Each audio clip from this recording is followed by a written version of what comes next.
Questa brutta giornata è un po' come il nostro umore, no?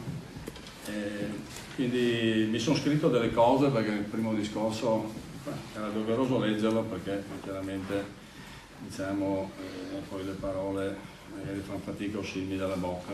C'è molta amarezza nelle parole e nella voce del presidente oramai uscente Roberto Bonetto.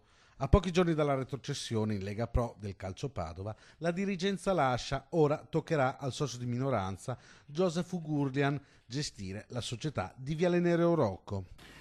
Nelle ultime 2 stagioni in particolare, per motivi opposti, abbiamo speso tantissime energie emotive. Il calcio Padova ha completamente cambiato la vita delle nostre famiglie in una maniera che ora facciamo fatica ad affrontare anche fisicamente. È stata un'esperienza straordinaria e non ce ne pentiremo mai. Ma dobbiamo essere onesti. Sentiamo il bisogno di riappropriarsi della propria vita come era prima, di tornare a un'esistenza normale, fatta del nostro lavoro e degli affetti che abbiamo dovuto trascurare per dedicarci anima e corpo a questa squadra. Si interrompe qualche volta, l'emozione è tanta, come sono state tante le emozioni in questi 5 anni.